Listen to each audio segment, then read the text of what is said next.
अच्छा सुन ना, चैप्टर का नाम क्या है? Cash flow. आज चालू करें भैया कैश फ्लो। कैश फ्लो भैया नाम क्या पड़ता है एक बार सुन। कैश फ्लो करना चाहिए, मतलब भैया कैश आ भी सकता है अपने पास, कैश अपने पास से जा भी सकता है। एक से था अपने अकाउंट में, वो तो सीखा ही है। अपने क्या बनाते हैं, ये दो चीज तो सुनेगा। एक बनता है पीएल, एक बनता है बैलेंस शीट। इन दो का काम क्या बताएगा भाई? पीएल से और बैलेंस शीट से अपने को क्या मिलता है? पीएल अपने को क्या बताता है? पीएल बताता है अपना बिजनेस में नेट प्रॉफिट हुआ या नेट लॉस होता हुआ बताता है, करेक्ट। बैलेंस शीट अपने को क्या बताता है? वो बताता है भैया अपना फाइनेंशियल पोजीशन क्या है आज के दिन पे, आया ना। पर भाई कहीं पे भी तुमको ये पता चल रहा है क्या कि तुम्हारे पास कितना पैसा आ रहा है, कितना पैसा तुम्हारे पास से जा रहा है? कहीं भी पता चला ये चीज नहीं? तब आया इसीलिए भैया कैश फ्लो को लेकर आया गया। कैश फ्लो का काम क्या है? कैश फ्लो बताता है कि भैया आपके बिजनेस में कितना पैसा इनफ्लो हुआ, कितना पैसा आपके बिजनेस से आउटफ्लो होकर के चला गया, उसका हिसाब बनाता है भैया कैश फ्लो। मतलब भैया अगर पैसा आएगा तो दिखाएंगे, पैसा जाएगा तो दिखाएंगे, करेक्ट। अब भैया सबसे पहले ना इसको तोड़, इसके अंदर भैया cash and cash equivalent, cash and cash equivalent के मतलब क्या आता है? इसका तो समझ रहा है, कुछ भी समझ रहा है इसे? कैश और कैश इक्विवेलेंट मतलब कि इक्वल। हाँ मतलब भैया कुछ भी समान, कैश तो सबको समझ आता है भैया, कैश मतलब क्या होता है भैया? पैसा जो भैया हमारे पास है। कैश इन हैंड मतलब कैश होता है। अब भाई चलो तुम लोग दो तो तुम बता देगा भाई, ऐसा बताओ पैसा जो अपने सबको नॉलेज में है, कहाँ पे अपने पैसा रखते हैं? या तो भैया कैश अपने पास रखता है, या तो अपने पैसा क्या करते हैं, जमा करते हैं। कहाँ पर? बैंक में। मतलब ये दो चीज तो पता ही होगा, इसमें दो चीज तो समझ गया। इसमें देखो इसमें चार चीजें, 1 2 3 4। कैश एंड कैश इक्विवेलेंट में सिर्फ चार चीज ही आता है, सिर्फ चार चीज। उसमें तो भैया दो तो तुम लोगों को कंफर्म पता था, कौन सा? Cash in hand, cash in hand सबको पता है कि हाँ भाई जो पैसा अपने पास वॉलेट में पड़ा हुआ है that is my cash in hand, ठीक है। और उसके बाद कौन सा आता है? Cash at bank. ये भी समझ आ गया होगा कि भैया जो पैसा अपने क्या करते हैं, बैंक में जमा करते हैं, वो भी इसमें आ जाएगा कि नहीं आएगा? एक से था हम फिक्स डिपॉजिट किया, वो आएगा कि नहीं आएगा इसमें? भैया फिक्स डिपॉजिट करते हैं, फिक्स डिपॉजिट कहाँ करते हैं? बैंक में करते हैं, तो वो भी तो इंक्लूड हो गई होगा भैया। तो कैश बुक जैसा ही होता है। रुकना बताएगा, कभी कैश में जैसा नहीं होगा, इसमें बताएगा तेरे ऑब्जेक्टिव बताएगा इसमें क्या है, बताएगा रुक तुझे। तो ये दो चीज तो समझ गया कि भैया कैश इन हैंड समझ गया कि जो पैसा अपने पास हाथ में पड़ा है that is cash in hand, जो पैसा अपने बैंक में जमा कर दिए that is cash at bank. और दो चीजें बन गए, एक है शॉर्ट टर्म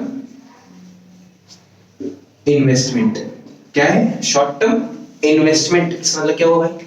ऐसा कोई इन्वेस्टमेंट जो कितने टाइम के लिए किया गया होगा? एकदम कम टाइम के लिए, 12 महीने के अंदर अंदर के लिए किया गया है, जिसको हम 12 महीने के अंदर अंदर क्या कर देगा, बेच करके भैया कुछ भी करके उसको सटा देगा तो मेरे पास मेरा पैसा वापस आ जाएगा।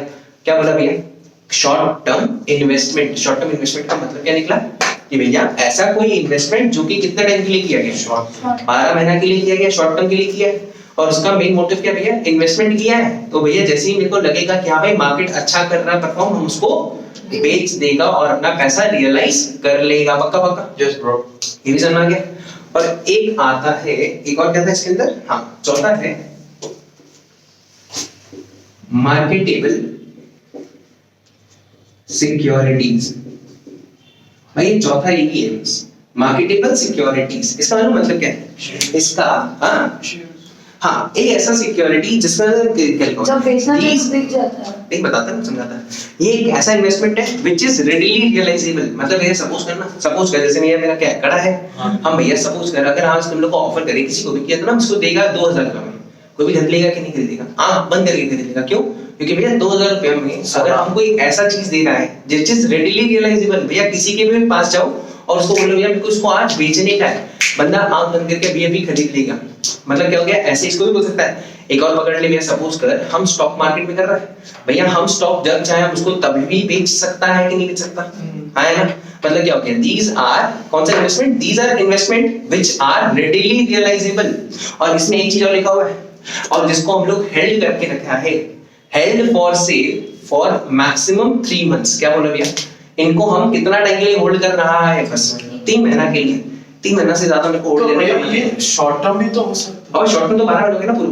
तो 12 महीने उसी के अंदर, हाँ उसी के अंदर एक और चीज बता दी भैया, मार्केटेबल सिक्योरिटीज को भी इंक्लूड कर दिया है लोग कि भैया अगर आपको कोई पूछ ले कि भैया कैश एंड कैश इक्विवेलेंट में क्या क्या आता है, क्या क्या आता है भाई, दो चीजें भैया होता है। वो तो समझ, लेकिन अभी 2000 वाला फंडा नहीं समझ। जैसे आप आप एग्जांपल बता रहे हो, अभी जैसा बोल की कड़ा 2000 में बेच दोगे तो कोई भी कोई ले भी खरीद लेगा। लेगा ना। तो मान लो अगर जैसे इसका वैल्यू मार्केट में 1500 है, आप है। 2000 बेचे, चलो ठीक है 500 एक्स्ट्रा कोई दे देगा। मान लो आप 4000 रुपया बोले, हाँ। तो कोई नहीं खरीदा, तो फिर मार्केटेबल सिक्योरिटीज कैसे नहीं होगा। हम तो एग्जांपल बनाने का ट्राई कर रहा था कि था ना, ताकि एक बार क्लियर था ना, कुछ एग्जांपल कोई सा भी ऐसा सिक्योरिटी जिसको हमने क्या करके रखे हैं, जिसको हमने हेल्ड करके रखे हैं कितना महीना की, for the maximum period of 3 months, और जिसको हम 3 महीने के अंदर अंदर कभी ना कभी बेच देगा। इसका इतना सा मतलब था। हम तो एग्जांपल डाल दिए इसके लिए। मालूम है क्या कि भैया अपने को कैश एंड कैश इक्विवेलेंट अगर कोई पूछ ले उसमें क्या क्या आता है भाई, 4 चीज आता है। क्या क्या? कैश इन हैंड, जो पैसा अपने हाथ में पड़ा हुआ है उसका क्या आता है, कैश एट बैंक, जो पैसा अपने बैंक में जमा करके रखें। तीसरा क्या है भाई, शॉर्ट टर्म इन्वेस्टमेंट। भैया याद रखना ना, शॉर्ट टर्म इन्वेस्टमेंट हमेशा क्या है, कैश एंड कैश इक्विवेलेंट में आएगा, पक्का ये चीज याद रहेगा। और चौथा क्या है, चौथा है भैया मार्केटेबल सिक्योरिटीज। मार्केटेबल सिक्योरिटीज क्या है, मतलब लिख लो तुम लोग कम से कम, दीज आर इन्वेस्टमेंट, लिखना कहीं पे मार्केटेबल सिक्योरिटी लिख लो, उसके जस्ट नीचे लिख लेना these are investment which are readily realizable, which are readily realizable, ready है अभी के अभी उसको बेच सकते हो ऐसा, which are readily realizable and held for sale within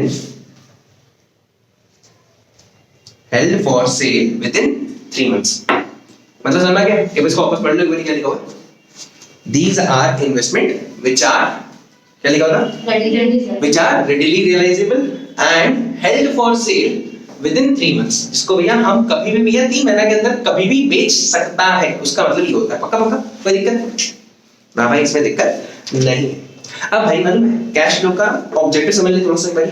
cash flow का कुछ ऑब्जेक्टिव है। कैश फ्लो का मालूम पहला ऑब्जेक्टिव क्या है, एकदम सिंपल है कि भैया मेरे पास कितना कैश इनफ्लो कर रहा है। पहले मेरे को जानना है कि भैया मेरे बिजनेस में कितना कैश जनरेट हो रहा है, कि भैया मेरे बिजनेस में कितना पैसा आ रहा है। इतना सब हो सकता है कि भैया जब जब हम कैश जनरेट करेगा तो मेरे पास पैसा आएगा कि नहीं आएगा, आएगा भैया। तो इसको क्या बोलते हैं भैया, पहला ऑब्जेक्टिव यही है कि भैया मेरे को जानना है मेरे बिजनेस में कितना कैश इनफ्लो कर रहा है, पहला पॉइंट समझ गए।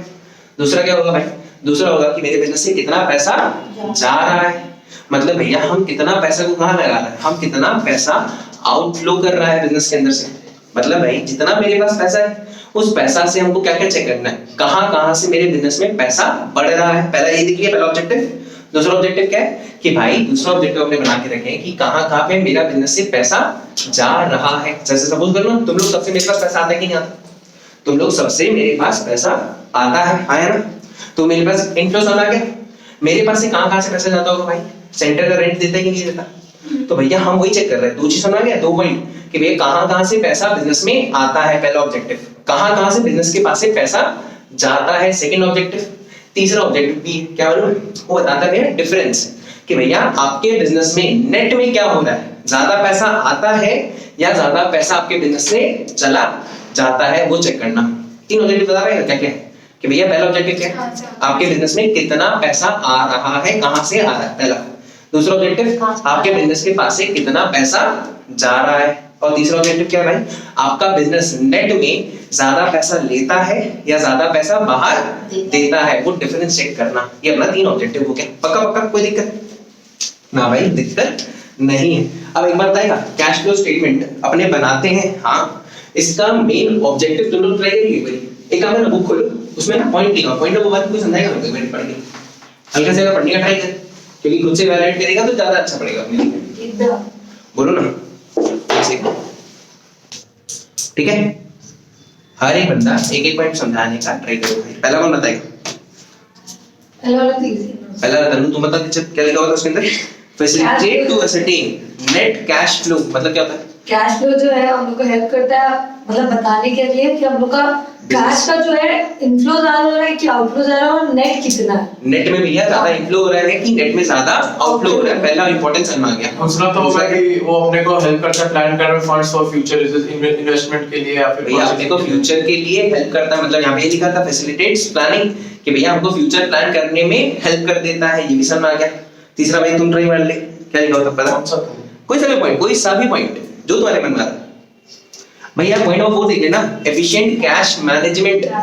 तो भाई तो बहुत इजी हो गया ना, नाम में लिखा हुआ सब कुछ कि भैया मेरे को अपना कैश को कैसे मैनेज करना चाहिए।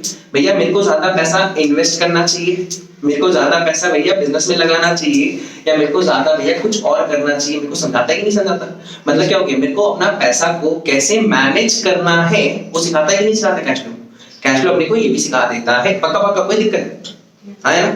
ये भी समझ में आया। और क्या भैया पॉइंट नंबर 5 बताएगा कोई? क्या लिखा?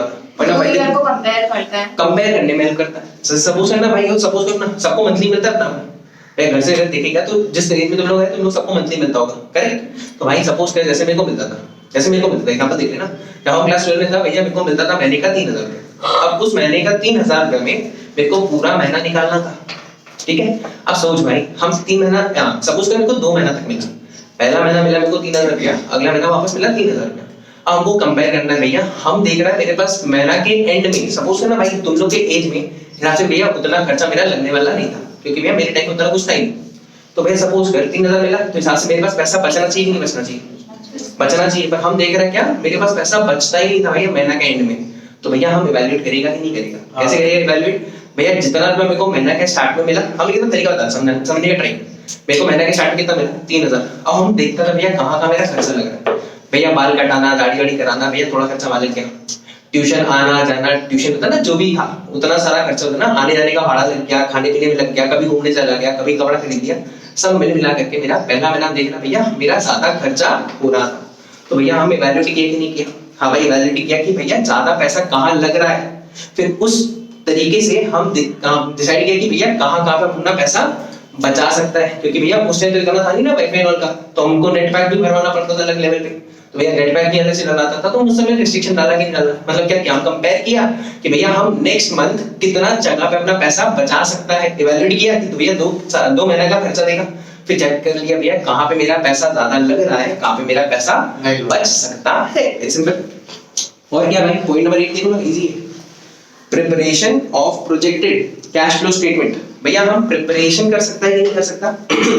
मतलब भाई हम आज का अपना करंट ईयर को देख करके, भाई खुद ही सोचना, हम करंट ईयर को देख करके हम प्लान कर सकते हैं कि भैया नेक्स्ट मंथ में मेरा कौन सा खर्चा लगेगा। जैसे सपोज कर भाई जब ज्यादा बाल था तो मेरा महीने का ही खर्चा तो फिक्स था, अभी तो नहीं है भाई, चलो ना तुम्हारे चक्कर में हट गया तो बात नहीं ना। अच्छा सुन, अरे सुनो रे बात में। अच्छा देखेंगे क्या लिखा था, preparation of projected cash flow statement. मतलब भैया हम प्रोजेक्ट कर सकते हैं नहीं कर सकता कि भैया मेरा अगला महीना कौन सा खर्चा फिक्स है, मेरे को पता रहेगा कि नहीं रहेगा।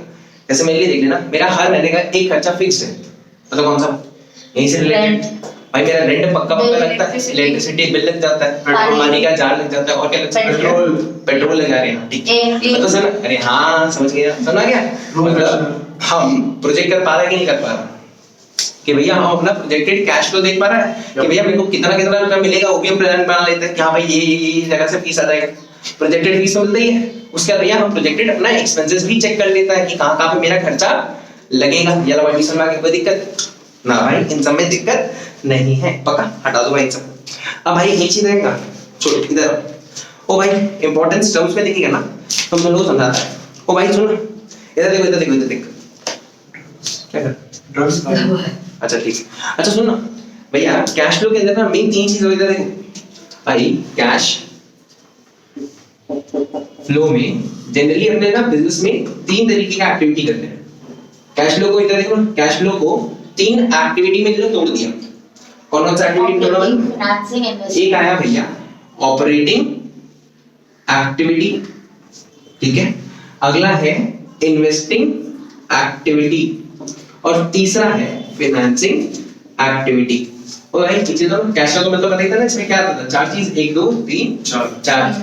Cash in hand, cash at bank, फिर क्या था, शॉर्ट टर्म इन्वेस्टमेंट, इसमें आ गया, और लास्ट में क्या था, मार्केटेबल सिक्योरिटी, ये चार आता था भैया कैश के अंदर। अब भैया बता, इसको अभी समझने की जरूरत नहीं, इसको समझाएगा भैया लास्ट में, पहले इन दोनों को बता देता है, फिर लास्ट में इसको बता देगा इसका मतलब क्या है। पहले इसे रहेगा इन्वेस्टिंग एक्टिविटी, नाम में लिखा हुआ है इन्वेस्ट करना भैया, जहां जहां पे हम पैसा इन्वेस्ट कर सकता है, मतलब भैया इन्वेस्टमेंट किसमें करना चाहता है, भैया हर कोई बंदा इन्वेस्टमेंट एसेट्स में ही करना चाहता है, हाँ या ना, पक्का। तो भाई इसके अंदर क्या क्या चीज आएगा बताएगा, इसके अंदर कोई सा भी इन्वेस्टमेंट से रिलेटेड, मतलब investing activity is all about investment, पक्का। तो भाई अपने इन्वेस्टमेंट किस चीज में करते हैं, एसेट्स में करता है कि नहीं करता है, हाँ भाई हर बंदा बिजनेस अपना पैसा इन्वेस्ट करता है इन सम काइंड ऑफ एसेट्स। तो भाई इसके अंदर इन्वेस्टिंग एक्टिविटीज में क्या आने वाला है, जो भी चीज एसेट से रिलेटेड होगा वो आएगा। और एक चीज था यहाँ पे क्या डाला था, ये कौन सा था, शॉर्ट टर्म ये क्या था, इन्वेस्टमेंट शॉर्ट टर्म इन्वेस्टमेंट था। तो भाई अगर शॉर्ट टर्म इसमें जा चुका, इसका नाम क्या है, इन्वेस्टिंग एक्टिविटी, तो इसमें लॉन्ग टर्म आएगा कि नहीं आएगा, लॉन्ग टर्म इन्वेस्टमेंट इसमें आ जाएगा, क्योंकि भैया नाम में लिखा होता है इन्वेस्टिंग एक्टिविटी, पक्का पक्का, कोई दिक्कत कि भैया इन्वेस्टिंग एक्टिविटी में क्या क्या आने वाला है, कुछ भी चीज, जो चीज एसेट से रिलेटेड होगा वो इसमें आने वाला है। और अगर कोई सा भी चीज लॉन्ग टर्म इन्वेस्टमेंट होगा तो इसमें आएगा। अगर क्वेश्चन बोलते भैया शॉर्ट टर्म इन्वेस्टमेंट, बस ये मत देख लेना भैया इन्वेस्टमेंट लिखा हुआ है, डाल मत देना सीधा इसमें, नहीं भाई शॉर्ट टर्म इन्वेस्टमेंट ऑलरेडी बता चुका कहां जाने वाला है, भैया कैश एंड कैश इक्विवेलेंट में जाता था वो, पक्का सुना के ये वाला पार्ट क्लियर है। अब सपोज करना भाई एग्जांपल देता है, सपोज कर हम इन्वेस्टमेंट कर रहा है, सपोज कर हम बिल्डिंग खरीद रहे हैं, तो बिल्डिंग क्या है, बिल्डिंग इज एन एसेट, तो भैया इसमें आएगा कि नहीं आएगा, आएगा। और भैया एक चीज है ना, लॉन्ग टर्म मतलब क्या होता है, कितना महीना, 12 महीना से बाद का ही होगा, पक्का पक्का, ये भी समझ में आ गया। अब सपोज कर हम पहले क्या खरीदा, बिल्डिंग खरीदा, फिर भैया अगर हमको कुछ और खरीदना, सपोज कर अगर हम पैसा इन्वेस्ट कर रहे हैं मशीन से, कहां पे आएगा, मशीन भी भैया अगर हमने लेते हैं तो कहां जाएगा। और भैया इसमें ना एक और पॉइंट बता दे, बताओ, इसको भैया अपने लॉन्ग टर्म इन्वेस्टमेंट कर रहे हैं, हाँ भाई कर रहे हैं, और अपना मेन मोटिव रीसेल करने का नहीं है, अपने कहीं पे इन्वेस्ट किए हैं विद नॉट अ मोटिव, अपना मोटिव रीसेल करने का नहीं है, with no motive to resale, पक्का पक्का सुनना के, और ये चीज लिख लो ना कहीं पे काम आएगी।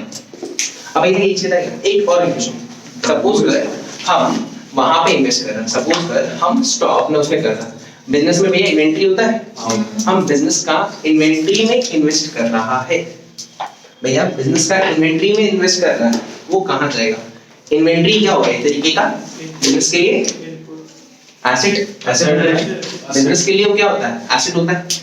पर भाई खुद ही सोच, हम जो इन्वेंट्री में इन्वेस्ट किया, भैया वो इन्वेंट्री हम किस लिए लिया, खरीदा क्या है, हाँ भाई खरीदा है, क्या उसको हम चाहता है क्या कि भैया वो 12 महीने से ज्यादा दिन टिके, सोच के ना ना भाई, हम उसको कभी नहीं चाहता भाई, कोई भी बंदा, सपोज ना कब का दुकान है, जैसे मेरा तो दुकान है, अब भैया मेरे दुकान में स्टॉक्स होते हैं, इन्वेंट्री मतलब स्टॉक बोल रहा हूं मैं, भैया हर दुकान में स्टॉक पड़ा रहता है कि नहीं रहता, भैया हम स्टॉक्स खरीदा है, कहीं ना कहीं से रॉ मटेरियल परचेज कर लिया, बेस्ट एग्जांपल, भैया हम रॉ मटेरियल परचेज किया है, अब भैया रॉ मटेरियल को क्या चाहता है, भैया वो सामान रहे कि बिक जाए, फटाफट बिक जाए, तो भैया अगर अपने उसको परचेज किए हैं, भैया रॉ मटेरियल एक तरीके का एसेट होता है कि हाँ भाई एसेट तो होता है, पर क्या मेरा मोटिव उसको रखने का है या उसको बेचने का है, बेचने का है। तो यहाँ पे मैं एक लाइन लिखा था ना भाई, खुद ही सोच, हम इन्वेस्टमेंट तो यही है, रॉ मटेरियल पे अपने पैसा डाले हैं, that is a kind of investment, पर भैया मेरा मोटिव है क्या उसको रीसेल करने का, इन्वेंट्री को, भाई जो भी मेरा रॉ मटेरियल हम उसको रीसेल करना चाहता है या नहीं चाहता, उसको हम उसको बेचना चाहता है,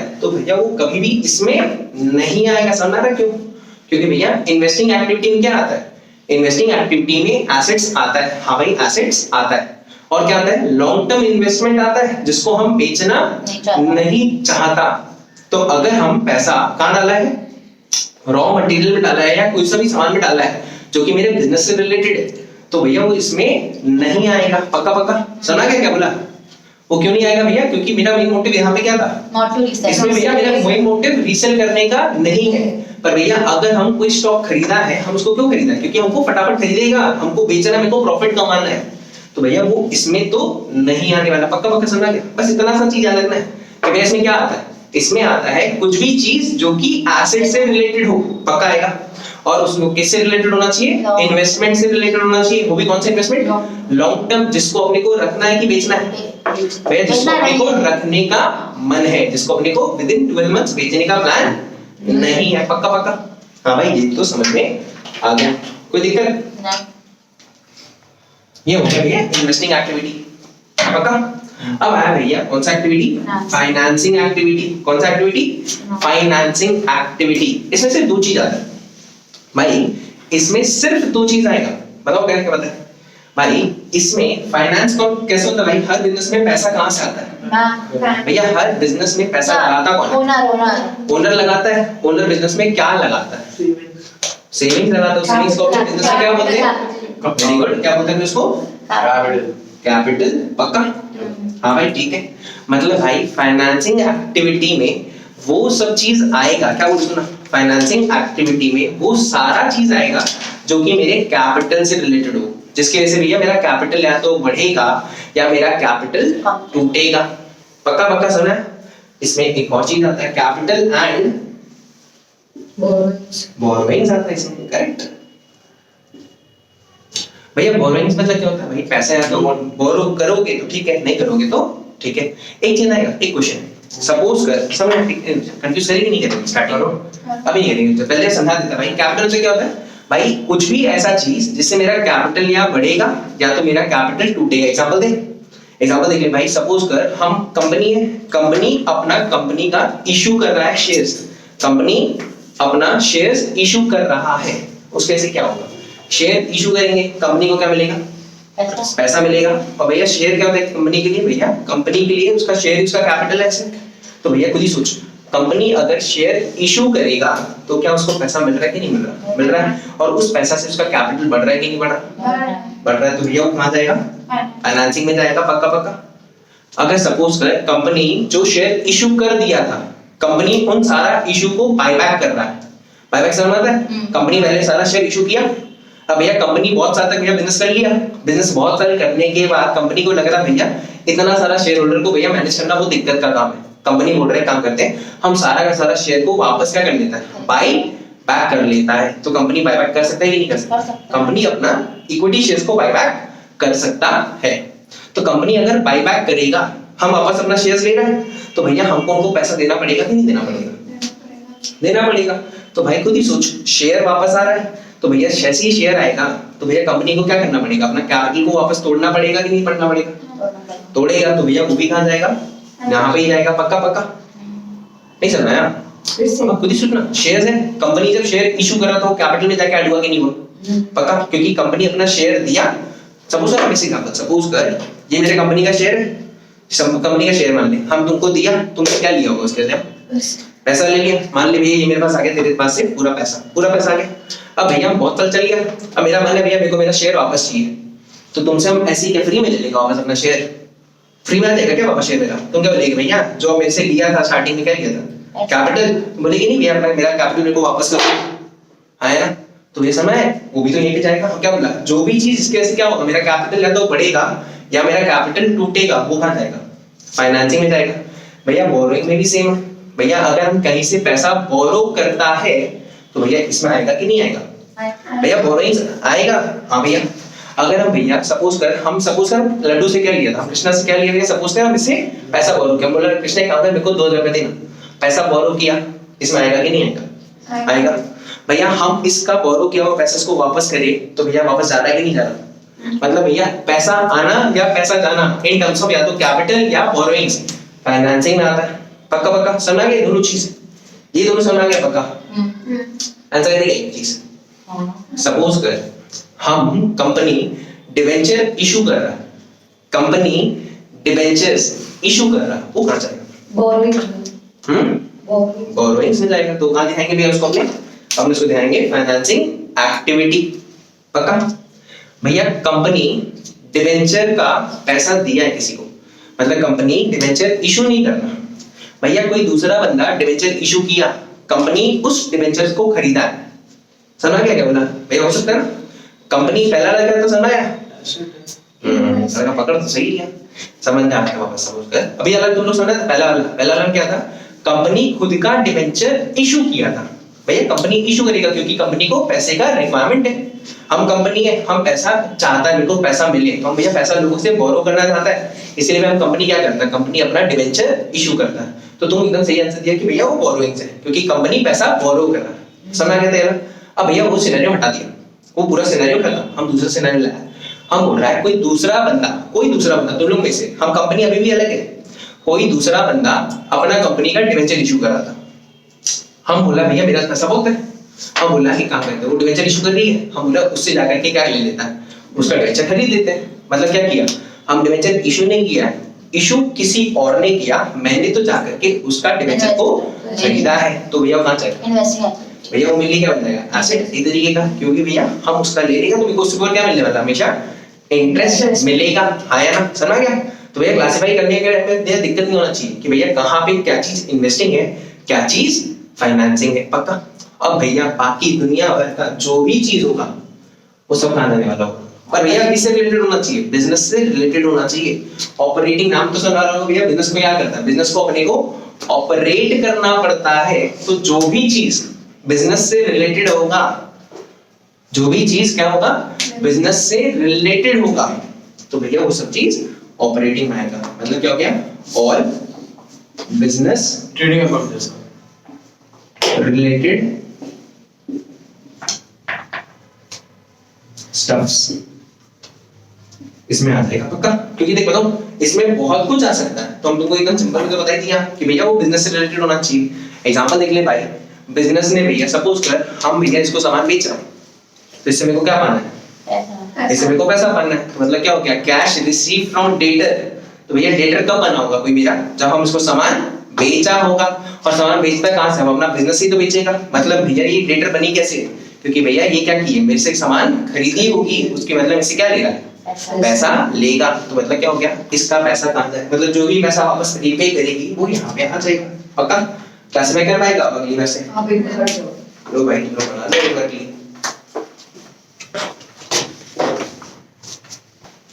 ओ भाई सुनो ना, सबसे पहले इलस्ट्रेशन नंबर 3 में आना चाहिए। ये थ्योरी है नहीं बाबा कुछ थ्योरी नहीं है, तेरे को मुझसे पूछ रहा है, सुन ना, तुमको सिर्फ आइडेंटिफाई करना है कि भैया वो चीज इन्वेस्टिंग में जाएगा या नहीं जाएगा। अभी के लिए इनिशियली बस इतना सा काम ये करना। वाला इन्वेस्ट, हाँ सुन ना, पहला क्या लिखा हुआ, सुन जो तुम्हारा काम नहीं दे रखा भैया। इलस्ट्रेशन नंबर 3 में सबसे पहले क्या लिखे रखा है, proceeds from sale of fixed asset. भैया हम एसेट को बेचा और उससे मेरे को पैसा मिला, नहीं, तो भैया वो कहाँ जाएगा, ऑपरेटिंग है, इन्वेस्टिंग है कि फाइनेंसिंग है। इन्वेस्टिंग इन्वेस्टिंग में तो नहीं आ रहा, इन्वेस्टिंग में नहीं आएगा। Asset- आप भी बोलो तो रीसेल ही होगा। अरे बाबा हम एसेट्स के साथ कर रहे हैं तो भैया तो बेचा क्या, प्रोसीड्स ऑफ सेल हाँ तो हम मना कब किया, हम वो इन्वेस्टमेंट इसमें भाई यार दिख रहा है। With no motive of resale, ये तो रीसेल हो चुका है। अरे तो बाबा ये लॉन्ग टर्म के लिए है। तुम एसेट को तो खरीदा ही है भैया, एसेट को खरीदे, एसेट को बेच सकते हैं। हम सिर्फ लॉन्ग टर्म इन्वेस्टमेंट के लिए बोल रहा भाई जनरली तो कि भाई इन्वेस्टमेंट तो हाथ में कैश आया तो अरे बाबा सपोज कर, चल एक बार कैपिटल हो एक तरीके से। तो सपोज कर भाई हम एसेट होगा मेरे पास, क्या क्या बेचा भी, मतलब proceeds from sale of fixed asset. भैया हम अपना एसेट को बेचा, हम क्या बोला था, एसेट से रिलेटेड कुछ भी होगा वो कहां जाने वाला है, इन्वेस्टिंग इन्वेस्टिंग में जाएगा। हम भैया ये भी तो स्पेसिफाई किया था, लॉन्ग टर्म इन्वेस्टमेंट में क्या लिखा हुआ था, मेरा मोटिव क्या चीज का नहीं है, मेरा मोटिव री सेल है। भाई तुम लोग ये वाला री सेल नहीं करने वाले अपने, ये भी चलेगा। देखिए मतलब एक काम कर, वहां पे कुछ लिखा हुआ है, देखना क्या लिखा हुआ था, इन्वेस्टिंग एक्टिविटीज क्या दिख रहा है भैया, वहां पर क्या लिखा हुआ था, investing activities are the acquisition and disposal of long term assets और and other investments not included in cash equivalents. अच्छा एक काम करना, यहाँ पर पेज नंबर 3.4 में देखो ना, कहीं ना कहीं तुम लोगों को दिया होगा, पता है कहां पर, important definition as per accounting standard दिखा कहीं पे, एक हेडिंग दिया हुआ है इंपॉर्टेंट, क्या लिखा हुआ है तो उसमें इंपॉर्टेंट डेफिनेशंस, उसमें देखो भैया कहीं ना कहीं इन्वेस्टमेंट लिखा है, देखो क्या लिखा हुआ है, इन्वेस्टिंग एक्टिविटी मिला, ये क्या लिखा हुआ है, इन्वेस्टिंग एक्टिविटीज, सुनो ना कहीं तो लिखा हुआ था, एक सेकंड बताता। अच्छा सुन ना, वापस एक बार देख लेना भैया, proceeds from sale of fixed assets. तो भैया एक चीज है ना, मेरा जो रीसेल वाला यहाँ पे जो पॉइंट है वापस समझा दे रहा है, सुन ले, यहाँ पे क्या लिखा था, with no motive to resale लिखा हुआ है। इसका मतलब क्या हुआ कि भैया ऐसा नहीं बोल रहा कि हम कभी बेचेगा ही नहीं, इसका ये लाइन नहीं, कभी जिंदगी में नहीं बेचेंगे, ऐसा हो गया खुद ही चेक। ऐसे रॉ मटेरियल का किस्सा, रॉ मटेरियल में क्या होता है अपना, अपने लेते हैं और अपना मेन मोटिव क्या होता है, अपने को उसमें क्या करना है, अपने को उसमें प्रॉफिट कमाना है। हम रॉ मटेरियल जैसे ही खरीदा, मेरे मन में आता है भैया इसको फटाफट बेच देता है, क्यों, जितना जल्दी बेचेंगे उतना जल्दी प्रॉफिट मिलेगा। इन्वेस्टमेंट के साथ भी ऐसे ही है, पर भैया हम चाहता है इसमें इन्वेस्टिंग एक्टिविटी के अंदर मेन मोटिव क्या है भैया, इन्वेस्टमेंट करो।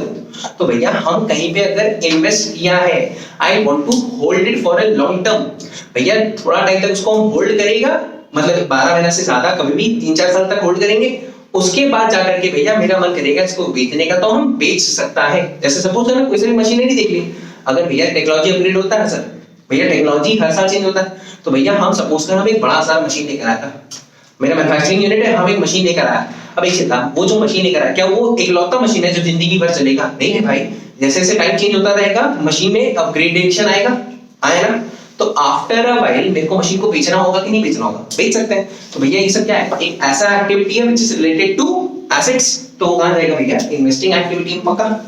अब ये तुम लोग दूसरा बताओ ना भैया, पॉइंट नंबर 3 देखना क्या लिखा था, payment for loan taken, repayment, sorry repayment for loan taken, वो कहां जाएगा borrowings. भैया, रीपेमेंट फॉर लोन टेकन, क्या वो इन्वेस्टिंग एक्टिविटी है कि नहीं, बस वो बता दो तुम लोग को, नहीं है भाई। लोन एडवांस्ड, ओ भाई लोन एडवांस्ड, हमने किसी को लोन दिया तो भैया वो मेरे लिए अच्छा चीज है ना, हम किसी को लोन देते हैं तो मेरे लिए एसेट है, क्यों, मेरे को बंदे से पैसा पाना है, कभी भी पाएंगे, पक्का। तो भैया लोन एडवांस करना एक तरीके का एसेट हो गया, पर लोन भैया अगर हम लेता है that is not an asset, तब भैया वो बोरिंग हो जाता, पक्का। अब ये पॉइंट नंबर 2 यहां पे क्या लिखा होता, payment for purchase of stock in trade. भैया स्टॉक इन ट्रेड का मेन मोटिव क्या है अपना, स्टॉक इन ट्रेड को अपने भैया इन्वेस्टिंग में आएगा कि नहीं आएगा, तुम लोग बताओ। नहीं भैया स्टॉक इन ट्रेड, हाँ भैया वो क्या इन्वेस्टमेंट है, हाँ भाई इन्वेस्टमेंट है भैया, हम स्टॉक्स में इन्वेस्ट करता है कि नहीं करता, करता है। पर भैया मेरा मेन मोटिव क्या है, जो स्टॉक हम आज खरीद रहे हैं हम चाहता है भैया फटाफट बिक जाए, हाँ ना, उसको हम होल्ड करना चाहता है कि नहीं चाहता, हम उसको होल्ड करना नहीं चाहता, तो भैया हेंस वो इन्वेस्टिंग एक्टिविटी में तो नहीं आएगा। समझ आ रहा है डिफरेंस कैसे कर रहे हैं कि भैया इन्वेस्टिंग एक्टिविटी में क्या आएगा, कुछ भी ऐसा चीज जो कि एसेट से रिलेटेड है या लॉन्ग टर्म इन्वेस्टमेंट से रिलेटेड है, जिसको अपने होल्ड करना चाहते हैं फॉर अ व्हाइल। और भैया मेरा ये मोटिव नहीं कि हम आज खरीदे आज ही बेच दें, ऐसा वाला मोटिव नहीं है कि आज लिया 1-2 दिन के अंदर बेच देंगे, ऐसा नहीं भाई, उसको होल्ड करो 12 महीना से ज्यादा के लिए, उसके बीच में कोई दिक्कत नहीं है, पक्का। हाँ भाई ठीक है। डिवेंचर्स परचेज्ड, ओ भाई होगा जाएगा, कोई बंदा अपना डिवेंचर इशू कर रहा है, कोई तुम लोग में से कोई इशू कर रहा है, हम उस डिवेंचर को भैया परचेज कर रहे हैं, तो भैया वो मेरे लिए एक तरीके का क्या बन गया, एसेट। क्यों, डिवेंचर में तुमसे ले लेगा और उसमें मेरे को क्या मिलता रहेगा, कंटीन्यूअसली इंटरेस्ट मिलेगा कि नहीं मिलेगा, मिल जाएगा। परचेज ऑफ पेटेंट, भैया हम परचेज किया, क्या पेटेंट परचेज कर लिया, पेटेंट का मतलब बताएगा कोई भैया, patent is a kind of right, जिसके वजह से क्या होगा, मेरा लीगल प्रोटेक्शन मेरे को मिलता है। तो भैया अगर हम, हाँ मेरा भैया हम कोई लीगल प्रोटेक्शन पा लिया, तो भैया that is a kind of asset, जैसे गुडविल होता है ना एक तरीके का एसेट, वैसे ही patent is also an asset. तो भैया हम क्या बोला, जो भी चीज क्या है, किससे रिलेटेड है, एसेट से रिलेटेड होगा, वो कहां जाएगा, इन्वेस्टिंग एक्टिविटी में जाएगा, जिसको अपने क्या करना चाहते हैं, होल्ड करना चाहते हैं। वेरी सिंपल, कोई दिक्कत। अब ये पॉइंट क्वेश्चन 4 देखना क्या लिखा है, इलस्ट्रेशन में 4 देखो क्या लिखा है, स्टेट अ ट्रांजैक्शन, तुम लोग बताना भैया, state a transaction that is always classified as investing activity along with the reason। भैया कोई सा भी एक एसेट ऐसा तुम लोग मन से बता दो भाई, जिसको अपने क्या मानेंगे, is an investing activity। कोई सा भी नाम लो भैया, परचेज ऑफ बिल्डिंग, हम भैया बिल्डिंग खरीद ली, तो भैया बिल्डिंग खरीदा है तो मेरा भी मोटिव क्या है, उस पे होल्ड करने का मन है, आया ना। परचेज ऑफ मशीनरी कुछ भी दे सकता है, और भैया सिर्फ तुमको रीजन देना है, क्योंकि हम क्यों खरीद रहा है, मशीन को हम खरीद रहा है क्योंकि मेरे को उसको होल्ड करने का मन है फॉर भाई, पक्का। ये भी हो गया भैया, इलस्ट्रेशन 3-4 हो गया। 5 करो, कुछ 5 आप आइडेंटिफाई करो out of the following transaction that are shown as financing activity. भैया तुमको फाइनेंसिंग एक्टिविटी सोचना है, मतलब भैया सिर्फ इन दो पे फोकस करो, क्या उससे मेरा कैपिटल बढ़ेगा या टूटेगा, क्या बोरिंग बढ़ेगा या बोरिंग टूटेगा, बस इतना सोचना। देखो नहीं होगा, पहला वाला क्या है, रीपेमेंट ऑफ लोन टेकन। हमने क्या किया, हमने लोन लिया था, मतलब मैंने पहले पैसा बोरो किया था, अब मैं उस पैसे को बोरो किया हुए पैसे को वापस रीपे कर रहा हूं, मेरा बोरिंग टूटेगा कि नहीं टूटेगा, पक्का समझ में आ रहा है क्या बात कर रहा है, इजी है। अगला लड्डू तू बता, proceeds from issue of shares, Krishna बता रहे proceeds from issue of shares. भैया कंपनी शेयर इशू कर रहा है, इशू करेंगे तो क्या मिलेगा उसको? पैसा। पैसा मिलेगा। वो पैसा क्या होगा? एक तरीके का कैपिटल। तो भाई वो कहाँ जाएगा? तो वो जाएगा फाइनेंसिंग एक्टिविटी। पता है इसमें तुम लोगों को सिर्फ क्लासिफिकेशन करना आना चाहिए। 10 क्वेश्चन ऐसे ही हो जाएगा, क्लासिफिकेशन समझ में आ जाएगा तो भैया तुमको समझ आ जाएगा भैया कौन सा चीज कहाँ जाएगा। क्योंकि आगे जब करेगा ना, क्योंकि भैया पूरा चैप्टर में तुमको क्लासिफाई करने बोलेगा, बहुत सारा चीज दे देगा और तुमको बोलेगा भैया कौन सा चीज कहाँ जाता रहेगा। थोड़ा भैया उसमें डिफिकल्टीज आएगा, पर वो ठीक है। अगर स्टार्टिंग का बेस क्लियर होगा ना तो वो चीज इजी हो जाएगा। तो भैया फिर तुमको सोचना क्या है कि भैया अगर कंपनी शेयर इशू कर रहा है तो इशू करेगा तो उसको पैसा मिलेगा कि नहीं मिलेगा? भैया कहाँ जाने वाला है? मेरे कैपिटल को बढ़ाएगा। और तीसरा बताओ मैडम, तुम बताओ भाई क्या होगा? Sale of tangible assets. Oh Aditi, sale of tangible asset. Asset कहीं जाएगा क्या? कहाँ जाएगा? बस वो बता दें कहाँ जाएगा। इन्वेस्टिंग, वो इन्वेस्टिंग में जाएगा, क्योंकि भैया वो किससे रिलेटेड हो गया? इससे। और अपने को क्या चाहिए? अपने को देखना है फाइनेंसिंग में जाएगा कि नहीं। भैया वो तो इन्वेस्टिंग से रिलेटेड था, इसलिए फाइनेंसिंग में नहीं आएगा पक्का। चौथा मैडम तुम बता क्या लिखा हुआ था? Redemption of preference shares. कहां पर? फाइनेंसिंग। हां भैया ठीक है। अगला तनु तुम बता। Interest paid. Interest paid, capital टूटेगा। इंटरेस्ट पेड आएगा इधर। करेक्ट है भाई। इंटरेस्ट पे करते हैं किसपे? बोरोइंग्स पे अपने इंटरेस्ट पे करते हैं पक्का ठीक है। ओ तुम बताओ madam. Dividend paid. Dividend paid भी आएगा। उसका अगला तो बता। अगला है वाह, इंक्रीज इन बैंक ओवरड्राफ्ट। है ये तो सर वो चीज मेरे पास क्या नाम था? अभी तो तुम्हारे लिए रखे थे उसको। ये भी तो आएगा। इंक्रीज इन बैंक ओवरड्राफ्ट और कैश क्रेडिट। क्रेडिट हो गया। बाबा बैंक ओवरड्राफ्ट का मतलब बता ना। बैंक से भैया ओवरड्राफ्ट का मतलब याद है? Bank overdraft is related to borrowings. भैया वो क्या बोला था? देख बोरोइंग्स बड़े या टूटे उससे फर्क नहीं पड़ता, बोरोइंग्स है ना, तो इसमें आएगा कि नहीं आएगा? आएगा भाई। आ गया। तो बेटा तुम्हारा अगला अंडरराइटर्स कमीशन पेड। भैया एक चीज था ना, अंडरराइटर्स दो चीज का पैसा ले सकता था। कौन क्या चीज में पैसा मांगता था? या तो भैया डिवेंचर्स के टाइम पे पैसा मांगता था या शेयर्स के टाइम पे। तो भैया ये दोनों चीज क्या करता है? Shares is related to capital और debenture is related to borrowings. तो अगर भैया हम अंडरराइटर को पैसा दे रहा है तो भैया वो इन दो चीज से तो रिलेटेड होगा, इसीलिए भैया वो यहाँ पे आएगा। अगला बेटा तुम बता। Share financing. Share issue expenses. भैया शेयर से रिलेटेड कोई खर्चा किए, भैया शेयर से रिलेटेड खर्चा तो भैया कैपिटल ही होगा ना कुछ तो तरीके से ठीक है। और बेटा अगला तुम बता point illustration number 6। Illustration number 6 हमारे नाम पे कोई सा भी ऐसा नाम बताओ, कोई सा भी transaction which is just related to financing activity. Just shares. Just कौन सा? शेयर बेटा एक ही मिनट पकड़ लेना इजी है। हां तो आप पूछे ये वाले शेयर छोड़ के। अरे हां ठीक है ना। इशू ऑफ डिबेंचर्स भी था। इशू ऑफ डिबेंचर्स भी आएगा। एक ही चीज होता है। अच्छा सुनना भाई, सुन ओए एक चीज पूछे मैं बता देगा। पूछ। एक ऐसा ट्रांजैक्शन, क्वेश्चन इलस्ट्रेशन में समझ में यही बता रखे, एक कोई ऐसा ट्रांजैक्शन बता दो व्हिच इज जिसका इंपैक्ट इन्वेस्टिंग में भी आएगा और जिसका इंपैक्ट फाइनेंसिंग में भी आएगा। ऐसा एक ट्रांजैक्शन हो सकता है। लोन क्या? लेना देना क्या? एक ही पकड़ना है, या तो लोन टेकन या तो लोन एडवांस्ड, दोनों में से एक। देना तो वो क्या हो गया? लोन देना तो इज एन एसेट, तो इसका इसमें कैसे इंपैक्ट आएगा? भैया वो तो इसी में आएगा ना। अरे लोन लेना। Issue of shares. Issue of shares कैसे? शेयर्स कैसे? ये इसमें नहीं होता। हाँ तो एसेट क्या बन गया तुम्हारा? एसेट नहीं कुछ। हम बताएं मस्त एग्जांपल है, एकदम इजी एग्जांपल। बोलो तो। हायर परचेज में कभी कुछ सामान खरीदा है? हायर परचेसिंग मतलब क्या हो गया? ईएमआई में कुछ खरीदा है कभी? नहीं। हाँ। कभी खरीदो सामान, देखो इजी है भाई। सपोज करना भाई हम गाड़ी खरीद रहा है, सपोज करना गाड़ी खरीदा, तो भैया गाड़ी अगर हम खरीद रहा है तो गाड़ी इज एन एसेट, हाँ या ना? ठीक है। तो भैया जो भी उसका प्रिंसिपल अमाउंट होगा, गाड़ी का जो प्रिंसिपल अमाउंट है 8 लाख रुपया मान ले, तो भैया वही तरीके का एसेट आएगा। हाँ भाई आएगा। पर भैया जो बंदा मेरे को 8 लाख का गाड़ी किसमें दे रहा है? ईएमआई पे दे रहा है, वो में से क्या लेगा? उस पे इंटरेस्ट लेगा। तो भैया इंटरेस्ट देना मेरा क्या करेगा? इंटरेस्ट पे करना। तुमने तो बोली थी भैया इंटरेस्ट पे करेंगे तो क्या होगा? मेरा कैपिटल टूटेगा।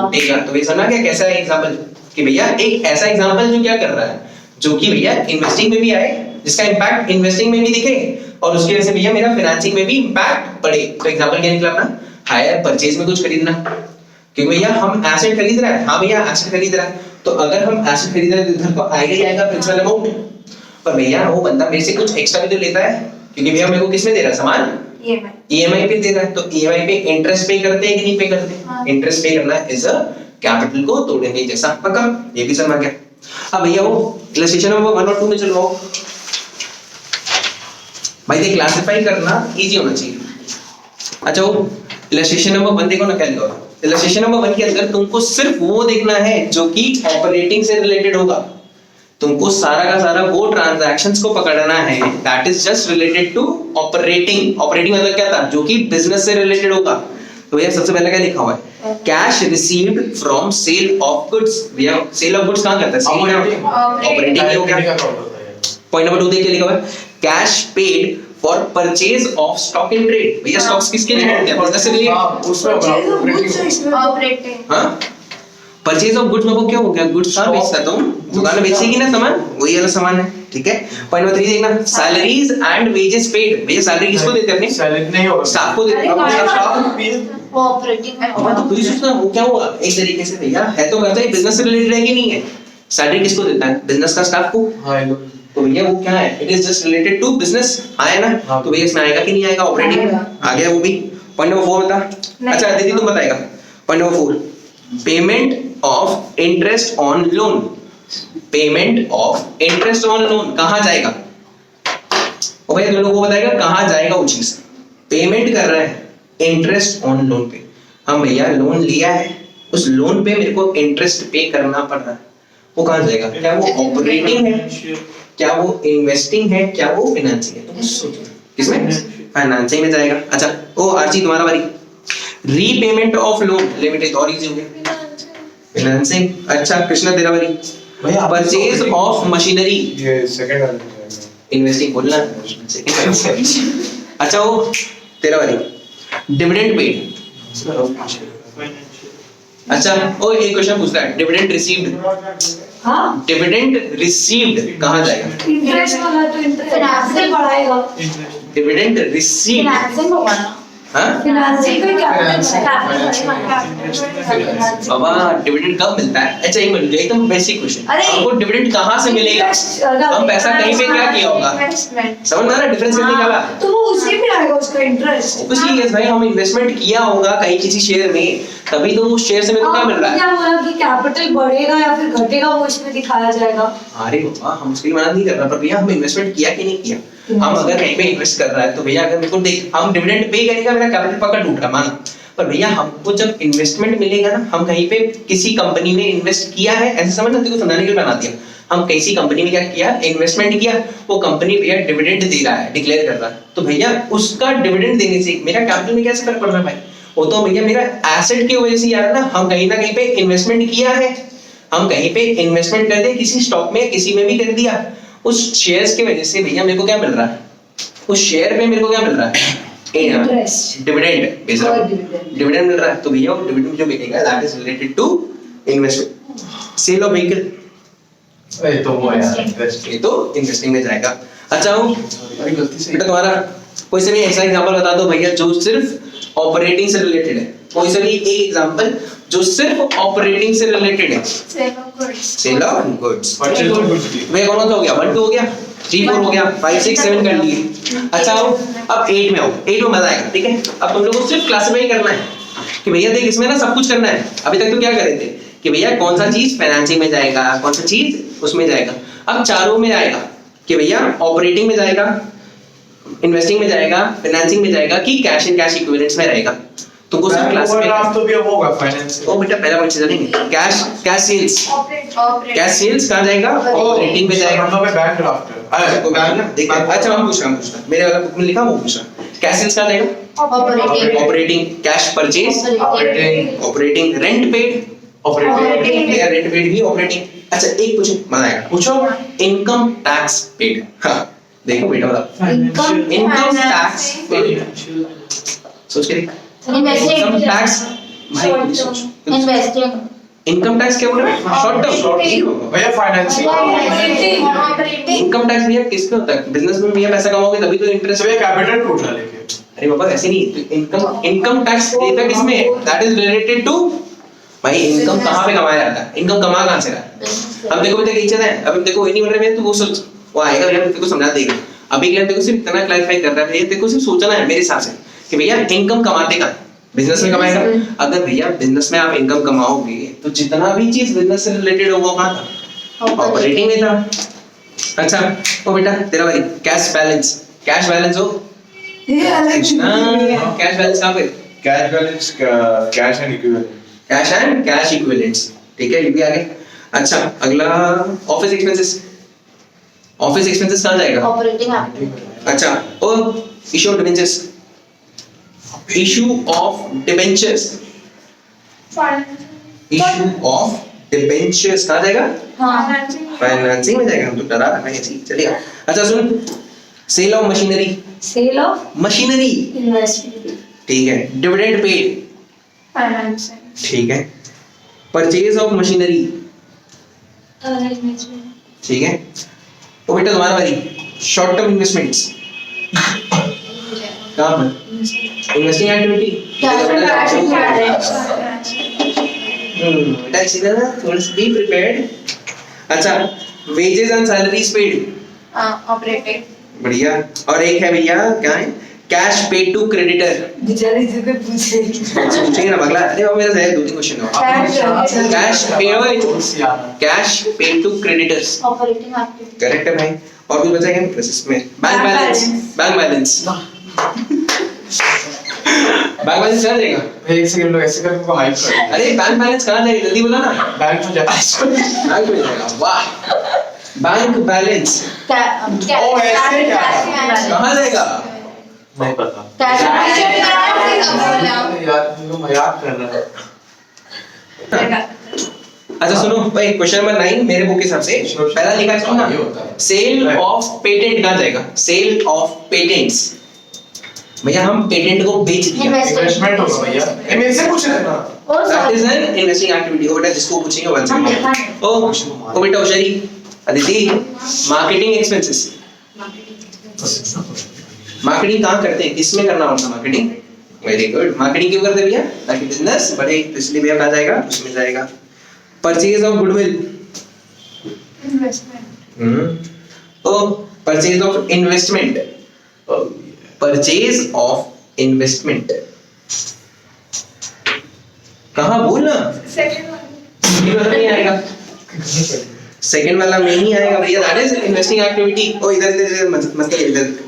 अच्छा सुनना इधर, इश्यू ऑफ शेयर कैपिटल, ठीक है इधर वो सही, हाँ। Short term deposits in banks, short term deposit. Short term deposits in banks, तो भैया बैंक से रिलेटेड है ना, बैंक से रिलेटेड क्या था, कैश एंड बैंक्स, ठीक है भैया, ठीक है। आज और क्या लिखा मालूम है, कमीशन रिसीव्ड, कमीशन वही ऑपरेटिंग। भैया कमीशन आपको बिजनेस करोगे तो आपको मिल जाएगा कमीशन, ठीक है। क्वेश्चन मत पूछो। रिडेम्पशन और डिबेंचर्स, ओए डिबेंचर्स को रिडीम कर रहे हैं, हाँ redemption of debentures, investment, investment होगा। इन्वेस्टमेंट सोच के देख, थर्ड वाला सोच मान लगा इन्वेस्टमेंट मेरे हिसाब समझ यार, दोनों आते ना इधर ही, आप समझ यार इधर ही किधर है, चूज वन, इन्वेस्टमेंट। इन्वेस्टमेंट नहीं है, अरे फाइनेंसिंग। कैसे, पापा हम डिबेंचर्स पहले हम सब कुछ ना एकदम ऐसे ना तेरे से ले लेते हैं, सुन ना, ओ हम तुमसे भैया तुमसे क्या लिया, डिबेंचर्स, रिडेम्पशन और डिबेंचर्स ना, हम अपना कंपनी का डिबेंचर तुमको इशू किया, स्टार्टिंग में इशू किया, तुमसे पैसा बोरो कर लिया, अब भैया उसको रिडीम करने का बारी आएगा कि नहीं आएगा, तो भैया एग्जांपल समझ रिडीम करो तो इन्वेस्टमेंट हम अपने पॉइंट ऑफ तुम अपने मत कर, मेरे साथ कर ना, अपने मत कर। अच्छा वो इन्वेस्टमेंट इन मार्केटेबल सिक्योरिटीज, हाँ इन्वेस्टमेंट इन मार्केटेबल सिक्योरिटीज, इन्वेस्टमेंट इन मार्केटेबल सिक्योरिटीज, एकदम ऊपर देखो सबसे ऊपर लिखेगा, अच्छा selling and distribution expenses, operating. Very good. और क्या भैया, repayment of long term loans, repayment of long term loans, ठीक है। और कुछ बचा है क्या इसमें, नहीं हाँ बचा है ना, वो शरीक एक बचा है, ओ शर तुम्हारा बारी इधर, bank overdraft, bank bank overdraft कहाँ जाएगा, मारेंगे थप्पड़ इसी हाथ से, कैश एट बैंक, भैया बैक ये मत रुक ना, ब्ला ब्ला ब्ला। ट्राई वापस, बैंक ओवरड्राफ्ट, बैंक ओवरड्राफ्ट का मतलब बता दे, ओ मारेंगे लपड़। बैंक ओवरड्राफ्ट का मतलब बैंक ओवरड्राफ्ट का मतलब समझा? तेरे को ये नहीं देखना, मतलब बता दे। ओवरड्राफ्ट का मतलब क्या होता है कि भैया आप बैंक से क्या ले रहे हो, परमिशन ले रहे हो कि भैया हम आपके अपने अकाउंट से पैसा विड्रॉ करेंगे एक सर्टेन लिमिट से ज्यादा। मतलब बैंक से क्या ले लिया, एक परमिशन लिया टू बोरोइंग्स हो गया ना, इस तरीके का भेज रहा हूँ। हम हाथ ऊपर करके बेटा हाँ चलिए अच्छा। वो buyback of equity shares Financing. बहुत बढ़िया हो गया। क्वेश्चन नंबर 9 भी खत्म। आखिरी क्वेश्चन ठीक है आज का। Cell of investment. शुभम तेरा बारी। सेल ऑफ इन्वेस्टमेंट ठीक है। ओ तुम्हारा आखिरी क्वेश्चन डिविडेंड। था। अरे आखिरी क्वेश्चन का सब पार्ट है बहुत सारा। बस इधर आओ। Dividend received on shares. Dividend received on shares. हम शेयर्स पे क्या किया होगा, हम किसी शेयर पे इन्वेस्ट किया होगा तब जाकर के मेरे को डिविडेंड रिसीव हो रहा है। अगर देख यहाँ पे लिखते थे ना dividend paid on shares. Dividend pay करना मतलब भैया आपका कैपिटल टूटेगा। डिविडेंड रिसीव करना मतलब भैया आपने कहीं पे पैसा इन्वेस्ट किया होगा, इसी वजह से आपको क्या मिल रहा है, डिविडेंड मिल रहा है। ओ इंटरेस्ट रिसीव्ड ऑन इन्वेस्टमेंट। इसमें कौन सा नशा मार के आता है? मेरे को इतना इंटरेस्ट रिसीव्ड ऑन इन्वेस्टमेंट। हम इन्वेस्टमेंट किया है, नाम में तरीका नाम क्वेश्चन लिखो। बोला था तो इसके बारे में। अच्छा वो अगला इंटरेस्ट पेड ऑन डिबेंचर्स और long term loans. Interest paid on debentures और long term loans. Interest pay कर रहे हैं, हाँ ठीक है। ओ underwriters commission paid. Proceed from shares issued. Proceeds from shares issued. बाबा तुम्हारी बुक में शायद नहीं हो, मेरे बुक में है, इसलिए पूछ लेना। प्रोसीड्स फ्रॉम शेयर इशूड का था financing. Interest paid on bank overdraft. Financing. एक आंसर करेगा क्या? एक थोड़ा बड़ा है, एक एकदम दूसरा है, उसी में है, उसी के सब पार्टी है ना। Rent received. Wait, rent received by a company whose main business is real estate business। भैया मेरा मेन बिजनेस क्या है? Operating. Operating। हाँ। भैया ऑपरेटिंग आई मीन वो कहाँ जाएगा? रियल एस्टेट बिजनेस नहीं होता तो मेरा operating बिजनेस होता। नहीं Rent received. रेंट रिसीव्ड कर रहा है। सुनो एक बार सुनो। Rent received by a company. एक कंपनी क्या कर रहा है, रेंट रिसीव कर रहा है। इसका मेन बिजनेस क्या चीज का है, रियल एस्टेट का। भैया अगर मेरा काम ही रियल एस्टेट का है और मेरे को रेंट रिसीव हो रहा है, वो मेरे बिजनेस से रिलेटेड हुआ तो ऑपरेटिंग। आखिरी पार्ट था इसके अंदर क्या है, rent received by a company whose main business is manufacturing। Investing. हमारा 8 नंबर कुछ नहीं है, घर होमवर्क है। अच्छा सुनो ना भाई, नया बुक में ना क्वेश्चन नंबर 8 में कुछ लिखा हुआ था भैया, उसमें तुमको डिसाइड करना है कहाँ पे जाएगा। Bank overdraft repaid. पहले बताओ कहाँ जाएगा। बैंक ओवरड्राफ्ट तो फाइनेंसिंग होता है। बैंक ओवरड्राफ्ट रीपेड भी करोगे तो भैया बोरोइंग आपका कम हो रहा है। आखिरी वाला भैया थोड़ा सा इंपॉर्टेंट देख लो। Purchase of marketable securities to be sold within 90 days. 90 days भैया, हम 90 डेज में एक मार्केटेबल सिक्योरिटी को खरीद के रखा है जिसको हम बेचने वाले हैं। कैश नहीं, वो मार्केटेबल सिक्योरिटीज है ना, उसका डेफिनेशन निकाला है, आके चेक करना। It is a kind of investment which is readily realizable and which is held for resale within 3 months। याद है? तो भैया यहाँ पे लिखा हुआ है मार्केटेबल सिक्योरिटीज अगर आप बेचने वाले हो within 3 months तो कहाँ जाएगा, कैश एंड कैश इक्विवेलेंट्स में। पक्का? डन भैया, आज के लिए काफी।